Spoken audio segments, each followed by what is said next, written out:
President-elect Donald Trump is threatening to impose tariffs on Mexico, Canada, and China as soon as he takes office in January. In a post on Truth Social, Trump says the tariffs would remain in place, quote, until drugs, in particular fentanyl, and all illegal aliens stop this invasion of our country.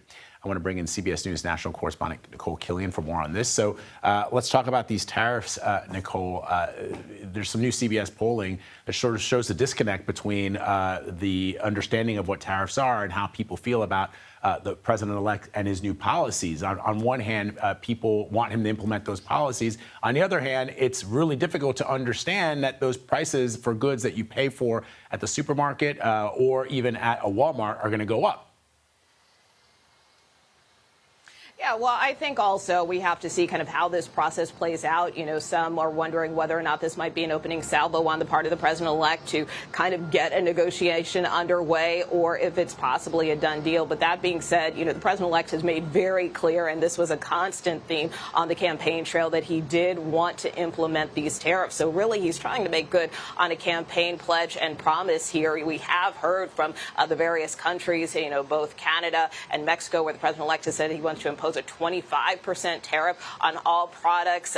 Canadian officials issued a statement saying that they respect the strong relationship that the U.S. and Canada have with respect to trade, but also that they are continuing discussions with the incoming administration. Also, Mexico's president held a press conference just a short time ago where she said she would be sending a letter to the president-elect, also encouraging more dialogue, although she noted that certainly there is concern about the impact that this could have on trade and businesses. And for her part, you know, she said that the Mexican government has been doing a lot with respect to trying to stem the flow of drugs. And that's really kind of at the crux of this in terms of the president-elect's posture here. You know, he says that he kind of wants to put the pressure on these countries because he is concerned about migrants coming into the United States. He is also concerned about drugs like fentanyl, which keep pouring over the border. And so that is really why he kind of wants to pressure these countries to try to stop those things from happening.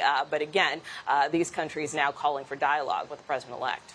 Let me ask you about this. As you know, the judge overseeing the federal election interference case against the president-elect dismissed the charges following a request by the special counsel, Jack Smith. So what does this mean going forward?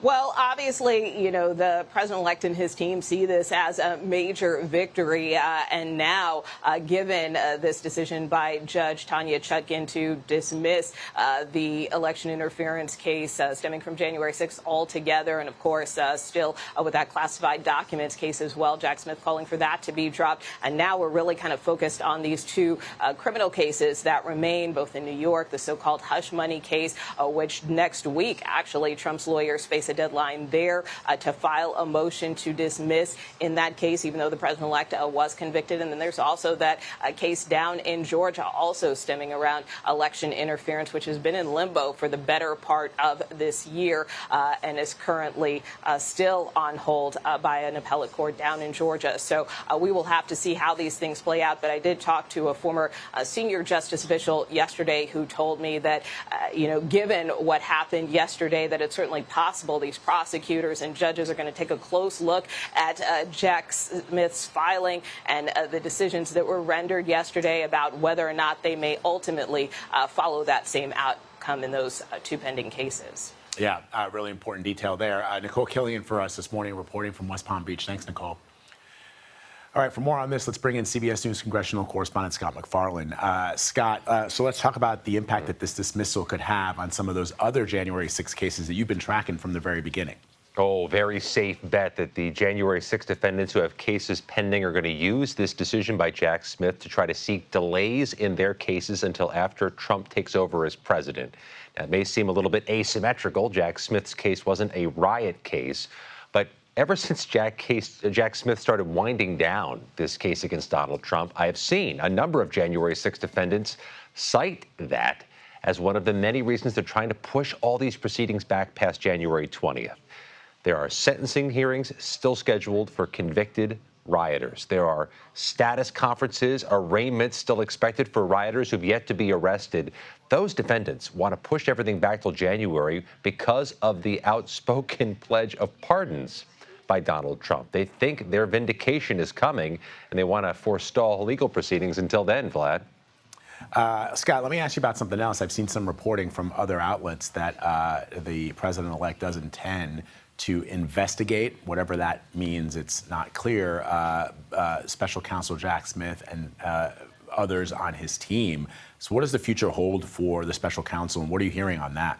Certainly depends on who gets confirmed as Attorney General. Matt Gaetz, when he was the designee, had pledged investigations, if not a dismantling of federal law enforcement, including prosecutors and the FBI. It also depends if he fires the current FBI director, Christopher Wray, and tries to install somebody different who may put a political crosshair on Jack Smith and his fellow prosecutors. This is an open concern among legal experts with whom we're speaking, with Justice Department sources, that there's going to be some type of investigation, if not retribution, tour by whoever Trump appoints to lead some of these agencies inside the Department of Justice. All right, Scott MacFarlane for us this morning. Thank you, Scott.